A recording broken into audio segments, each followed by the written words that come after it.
Hello friends, एक बार हमारे channel में आप लोगों का फिर से स्वागत है। आज हम घटक के बारे में पार्ट 2 लेकर आए हैं और जानते हैं पर्यावरण के घटक क्या क्या हैं। तो चलिए फिर हम सूर्य के बारे में पढ़ते हैं, यानी सूर्य का प्रकाश। सूर्य ब्रह्मांड में स्थित एक महत्वपूर्ण तारा है जो ऊर्जा का प्रमुख स्रोत है। इससे प्राप्त होने वाली ऊर्जा को सौर ऊर्जा कहते हैं।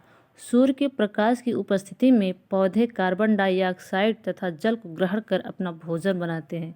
यह प्रक्रिया प्रकाश संश्लेषण कहलाती है। क्या कहलाती है फ्रेंड्स? प्रकाश संश्लेषण कहलाती है। भूमि के बारे में पढ़ते हैं। भूमि क्या है? पृथ्वी का वह भाग जहाँ जल नहीं होता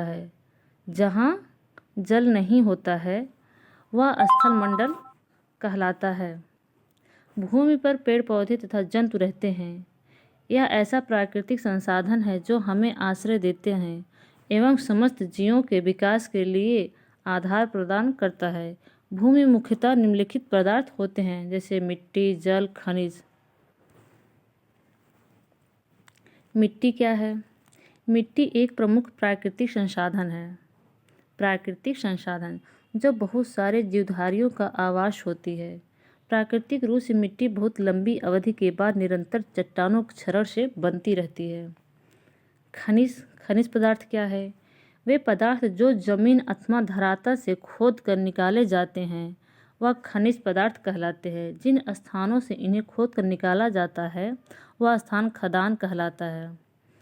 पृथ्वी के नीचे से निकलने वाले कुछ खनिज पदार्थ ईंधन के रूप में प्रयोग किए जाते हैं, जिन्हें खनिज पदार्थ कहते हैं, जैसे कोयला, पेट्रोलियम पदार्थ आदि। कोयला क्या है? कोयला पृथ्वी से प्राप्त एक उपयोगी खनिज है।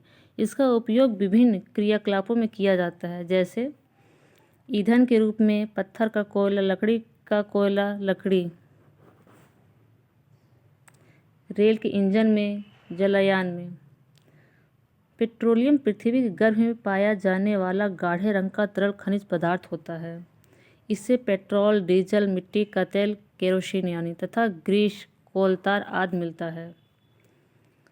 जल का लगभग प्रतिशत भार के अनुसार हम देखते हैं कौन किस में कितना जल पाया जाता है। मनुष्य में 70% जल, वृक्ष में 40% जल, जलीय पौधों में 90% जल, जलीय जीव जेलीफिश में जैसे 95%, अंडे में 75% जो है जल पाया जाता है।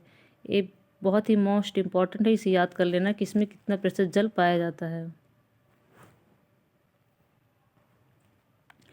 ककड़ी में 95% जल।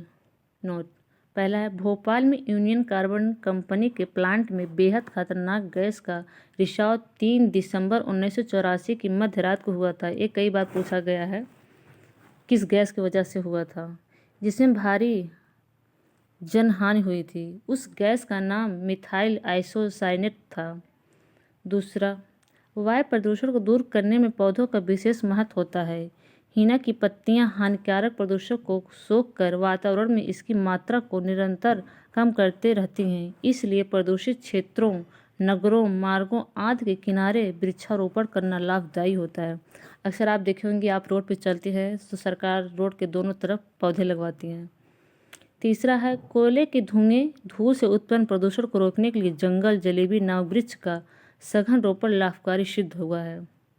वायु प्रदूषित करने वाले कारक उनका मानव स्वास्थ्य पर प्रभाव, यानी air pollution factors and there impact on human health. पहला, प्रदूषक कारक क्या है?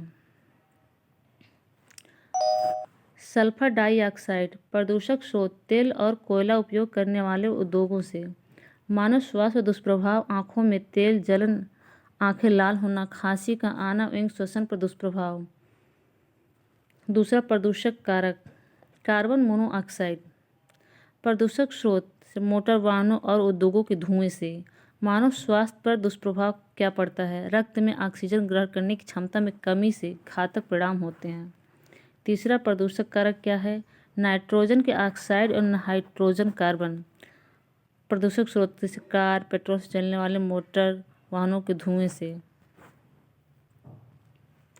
मानव स्वास्थ्य पर दुष्प्रभाव, फेफड़ों की कार्य क्षमता में कमी एवं स्वास्थ्य की बीमारी। चौथा है प्रदूषण कारक जो है धूल के कण के कारण क्या होता है। मोटर वाहन जैसे डीजल चलित। मानव स्वास्थ्य पर दुष्प्रभाव, आँख, नाक, कान, गले में जलन संबंधी रोग। हरित गृह प्रभाव, green house effect. Carbon dioxide वायु का एक सामान्य अवयव है। वायुमंडल में इसकी मात्रा अधिक हो जाने से इसे प्रदूषक माना जाता है। कार्बन डाइऑक्साइड की अधिक मात्रा कोयला, लकड़ी, तेल, पेट्रोलियम पदार्थ और गैस ईंधन को जलाने से बढ़ती है। कार्बन डाइऑक्साइड की अधिक मात्रा पृथ्वी के चारों ओर आवरण बना लेती है। सूर्य से आने वाली किरणें कार्बन डाइऑक्साइड के आवरण में प्रवेश तो कर लेती हैं, किंतु पृथ्वी से वापस कार्बन डाइऑक्साइड के इस सघन आवरण को भेद न पाने के कारण परिवर्तित नहीं हो पाते, जिसके कारण पृथ्वी का वातावरण अत्यधिक गर्म होकर जीवन को प्रभावित करता है।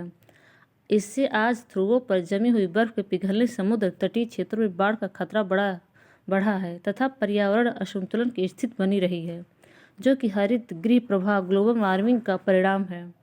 तो फ्रेंड, आज हमारे पर्यावरण के घटक के सेकंड पार्ट था। तो इस लेक्चर को आप ध्यान से पढ़ना और सुनना और समझना, जिससे आपके सामने कोई भी क्वेश्चन आए आप उसे हल कर सको।